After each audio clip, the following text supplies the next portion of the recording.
Hello everybody. This is a video that I've been wanting to do for a while. The joke versus the statement. And I want to attach a link to the first part of this series. The video I did ages ago, I think it's got like 70 views right now, about the theory that I came up with, that this could be the Adelson'S defense theory. I thought I was so on to something like a year or two ago when I made it. Like, I was driving in my car and I was driving on a very slow street, you guys. But if you hear it's like bad quality, and I'm talking about this profound idea that Charlie could just say that this was a joke, and, you know, this joke in very poor taste that everyone agrees, and Wendy, just as he tends to repeat himself, just got so out of control, and then Sigfredo and Katherine took matters into their own hands. But the reason I want to talk about this today is because I was watching the latest trial, and Professor Lacoste talks about the joke, and then he also refers to the statement, because those are two very distinct differences. The joke was in poor taste. You know, everyone knows the joke that Charlie says buying Wendy a TV was a divorce present, and it was cheaper than hiring a hitman. So that was a joke in poor taste. And then Professor Lacoste talks about that there was actually a statement that they were looking into hiring a hitman. And Professor Lacoste says that he wishes he would have done something about it. He wishes he would have taken it more seriously. And I'm sure he does, as a social worker, wish that he had, because he kind of takes an oath to protect his community. But because of this confusion about the joke versus the statement, I kind of don't blame him for not doing anything, because people joke about very gory things sometimes and whatever.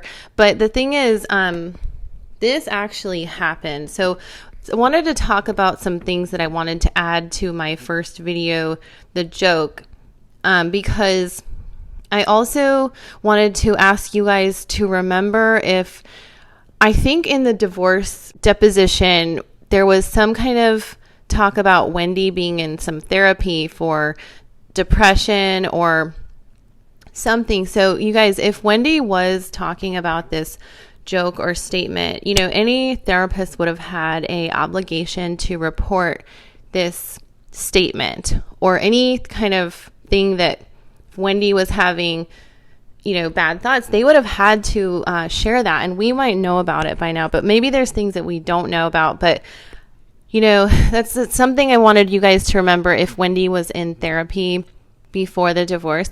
Also, something that's kind of interesting is that, something I've been thinking about is that Wendy seems to not be on any of these these surveillance calls or any of the bump wiretaps.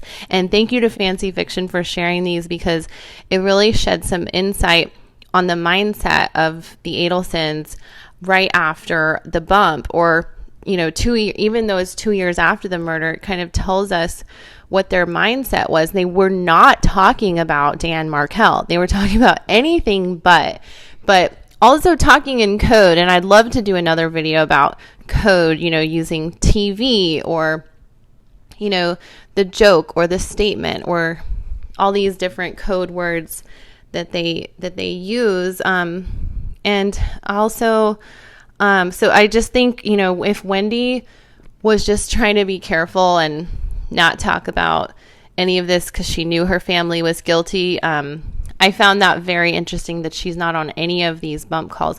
Also, as far as this joke that kind of got out of control, I just wonder if, you know, Charlie's anger and frustration towards Dan began to kind of explode after he read the book. Maybe he thought Wendy was being somewhat like abused by Dan emotionally or even physically, because Wendy does kind of allude that she has a lot in common with these women who are being abused. And she kind of says like Stockholm syndrome. I mean, maybe her brother in his like mindset of like, maybe he was on drugs or something, thought that she was being abused, being like his protective older brother, like apparently there's more than we even know, you guys. So if you know any about that, drop it into the comments below.